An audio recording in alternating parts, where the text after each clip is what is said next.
Yo, what's good, everybody? It's your boy 005 Dynasty. So, I know, I did not cut my hair. I'm looking like Michael J. Fox in Teen Wolf right now. Just the black version, right? Anyway, so, I want to talk to the people. I want to talk to you guys and girls, right? I got this, this thing I say. Fake musical producers on YouTube in 2025, or just even before that, and it's going to be moving forward, right? Why do I say that? I say that because you have to hear me out, man. I know real musical producers in the game. I know real audio engineers, mixing, mastering, individuals that know how to really mess with sound. They do this for a living. For real. So, when I look at YouTube, right, and I see these YouTubers who are content creators, formerly known as creators now, they try to switch it up.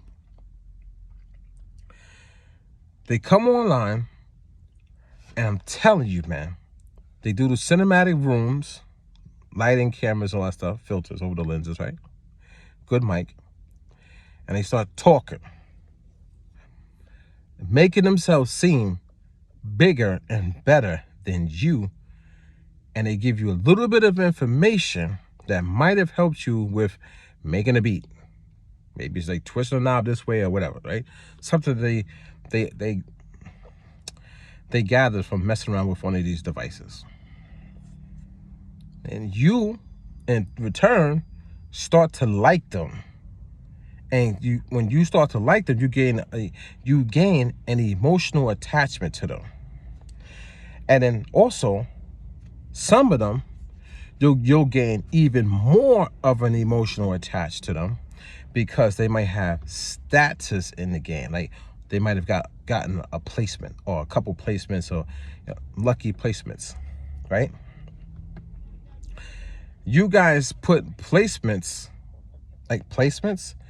as like the end all be all. Like there's some magical thing about placements, like it's mythical, like, and if somebody got a placement, then they're just the best. They know what they're talking about. Nobody can say nothing about them. Like literally, if somebody got 1 or 2 placements that maybe made it on billboards, they probably didn't even write the song. The artist took care of the hard work of writing the song, and they just sit back and be like, oh yeah, I'm a dope producer because I did the beat. So these YouTubers who are technically culture vultures, just because they're in hip hop, because maybe their skin color, or because they grew up in a certain neighborhood, so they fall into the category of hip hop, but they know how they learn how to capitalize off of the culture instead of becoming the culture, becoming one with the culture. And you can see it. They don't show no culture on their channel. They show their room or their living room, their garage. But you don't see them out there doing the work. You don't see them doing the culture, being in the culture, right? So, I went to school for musical production, right? Mind you, it was only a 9-month course. 2009, 2010 was my semester, right? These guys and girls, the professors that were in there, those are real musical producers, audio engineers, mixing and mastering engineers, individuals that know how to build a studio from literally scratch to something. I'm talking about build a studio with like the floors and all that stuff. I'm talking about they know how to rip up floors, put the floors in, put the tube, all the stuff in there just to make the floor, like, I forget, I haven't been to school in a long time, but they put the stuff under there for the floors to be a little different, the walls and all that stuff, everything, man. They know how to do all that stuff, so it's soundproof and all that. They know how to go up under the consoles and take the pieces off and get in there and fix problems, soldering and all that stuff. when I went to the school, you know how I know this? Because I had to do it myself. I literally watched my professors do it. I used to, the TRS or the TRS on cables. I know how, well, I kind of forgot, but back then I used to put those together. That was a part of one of my classes. Go in there, you get a soldering kit, you get the glasses, you get all the stuff, like, and you gotta literally start with a board. You start with a PC board, and you learn how to solder wires onto the board and all that stuff. This is real audio engineering. This is being a real audio engineer. I went to school for that. So I'm doing all this stuff in the class, and they teaching you about electricity, electric current, how it flows, and all that stuff. You're really playing with electricity, man. You've seen the professors going up onto these consoles and soldering and doing all this stuff. They're talking about stuff. They're giving you stories and things like that have happened. And I'm seeing all this, and I'm doing that class. I'm doing a mixing class. I'm doing a mastering class. This is like in the whole semester. Now I'm doing acoustics, sounds and acoustics. I'm doing a business class. All these, they have so many different classes for music production. So when I come online, I come on YouTube, and I look at these YouTubers talking about, hey guys, they're talking about the MPC 3.0 update. Oh, native instruments. Oh, this is what I don't like. This is what I do like. I'm like, how do I go from seeing real audio engineers, mixing and mastering engineers, people who really know how to move electricity, they know about all this stuff, to go on YouTube and see these people talking this nonsense? And they know the people are dumb and slow and don't even know people don't even know what a real audio mixing engineer really is, especially if you've never seen one, if you never worked up under one, you've never studied from one. So how do you know what a real audio mixing and mastering engineer is?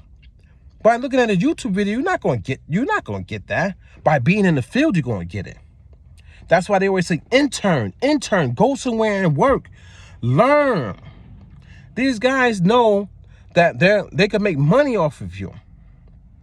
It's monetization money. They just trying to get paid off you guys.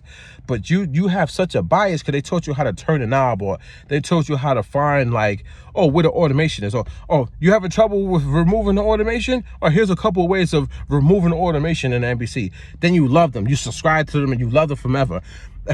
And then somebody like me comes along and say, what is going on here? Like, that's not really a musical producer or audio engineer, mixing and mastering engineer that's on YouTube that has all these subscribers. That's not what the work is. You'll come and say, I'm hating because I'm giving you the facts. I'm literally giving you the real.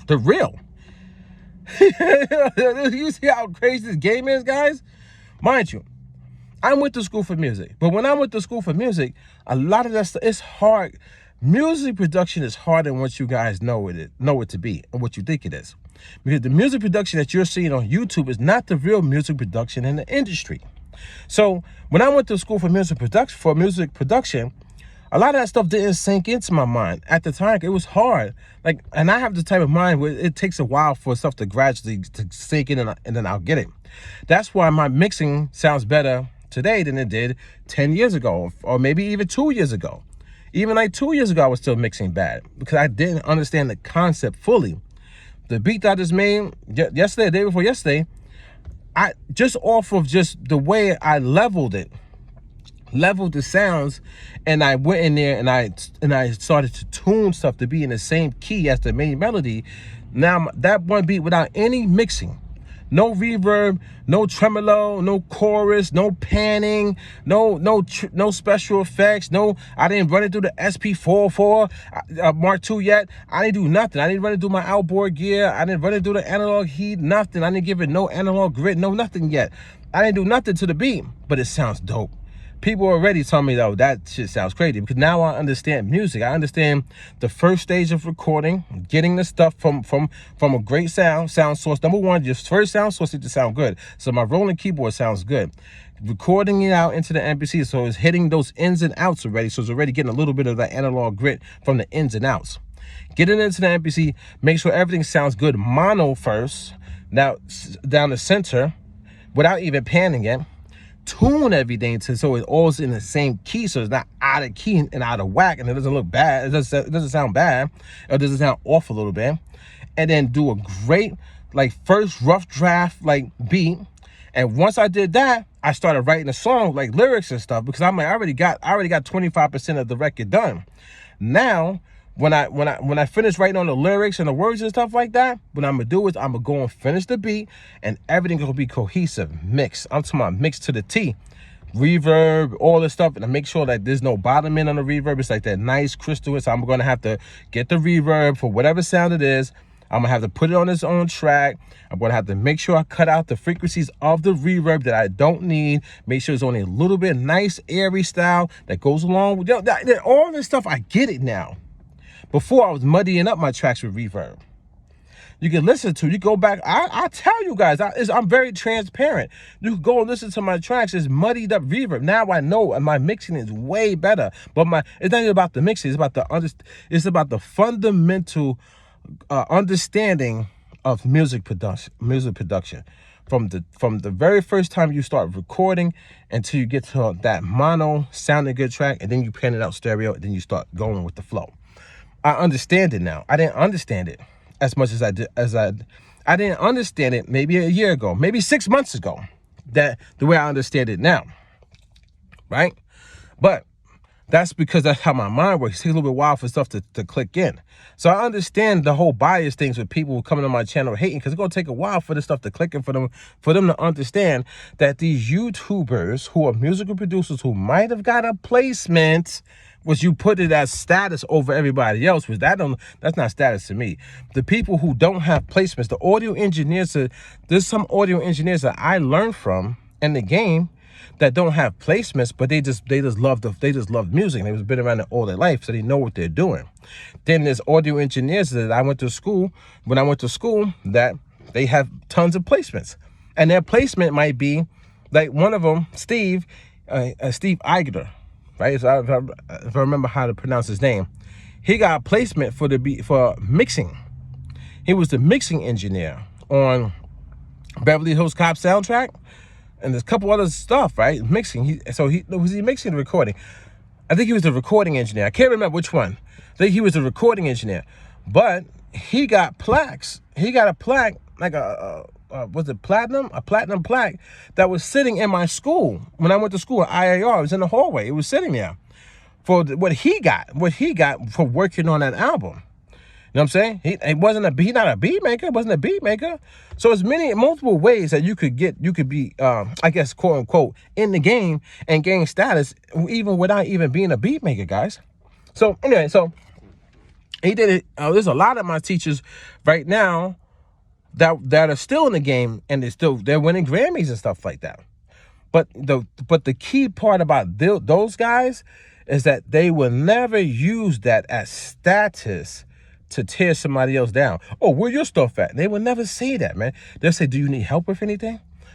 They don't even think on that level to tear people down. That they wouldn't be at the level that they're at if they were like that. They would never go to somebody's YouTube channel, listen to their music, and say, oh, it was bad. Oh, it was so bad, man. I'm trying to tell you guys, it was so bad, man. Because that was an emotional response for somebody who's not a real man on this earth, man. That's emotional people, man. That's that pause button, for real. Shout out to Dame Dash with the pause button. I got to get one of those. You know what I mean? You don't want to be like that in life, man. You don't want to be like that, because they know that the status quo is in jeopardy when people start talking. That's what it is. So they try to use their following and fan base to tear people down and to go and attack them. Even when they say, oh, you can't, I don't want to say nobody's name because they can't take the heat. Why even make the video? You make the video so you got people going out there and searching. You're a manipulator. When people start waking up and understanding that these YouTubers are manipulators to the core, they're manipulators of how they move, how they send their army out to attack people. They'll say they're not, but they are. They're manipulators of how they're controlling the narrative in the culture. They got people following this one direction in music production and saying like, oh, you're not gonna grow. You're not gonna grow being like that. You're not gonna grow being like that. You're not gonna grow saying there's fake producers on the internet. No, I am gonna grow. I'm being real and being honest. Okay? They don't want you to grow that way. They want you to be like them because there's a narrative. You see the way they operate on the YouTube? That's not real music production. That is not a real audio engineer, a professional engineer that knows about electricity, that knows the science about electric currents and how to solder and how to put wires and how to go on the PC board and how to make stuff. That's not a real engineer. I study under real audio engineers, man. This is all propaganda. This is all the fake, like the glossy, like, oh, let's make hits, guys. Let's do this, that. Let's do the 808 kick drum. Boom. Boom, boom, boom. Triplet hi-hats. And yeah, I got a problem with this company, that company for this and that. Or I'm getting copyright strikes because of this and because of that. Or I use this company and all this stupid stuff, man. When the real audio engineers out there really put in that work, that's when I say put in the work. They still haven't put in the work. These guys don't put in the work. I got videos on my phone, on my hard drive, with me out there in the field doing work. I got videos. I mean, a video from 2000. It's kind of grainy because I had like a cheap phone back then, of me in the studio on the big consoles when I was in school, and I'm working on the big consoles, the big joints, man. You know what I'm saying? All the channel strips. Even I didn't fully get it and fully grasp the concept of it, I still was working hard trying to learn it. Guys, man, these guys are not real audio engineers, musical producers. I'm talking about to the core. They are not really it, but they'll get away with it because they could put this whole mirage in front of you, and for some reason y'all fucking minds can't break through that mirage. You can't. Maybe it's because you haven't seen different. Go to school. Get up out of, I don't care how old you are, you can always go to school for music. Go to a 9-month course like I did. Go to school and look at real musical producers, audio engineers. They're not gonna have they're not gonna have fitted hats on, looking on flashy and stuff like that, cameras and stuff behind. You're gonna walk into a classroom and look boring as hell. And they're gonna have music equipment there, or they're gonna have a blackboard, or they might even have laptops now because it's all digital. And it's gonna be a boring ass class, but they're gonna be teaching you some real shit. They're not gonna be talking about some update. Oh man, let's talk about this update, man. I don't really like it. And doing like the emojis, like look at all their thumbnails.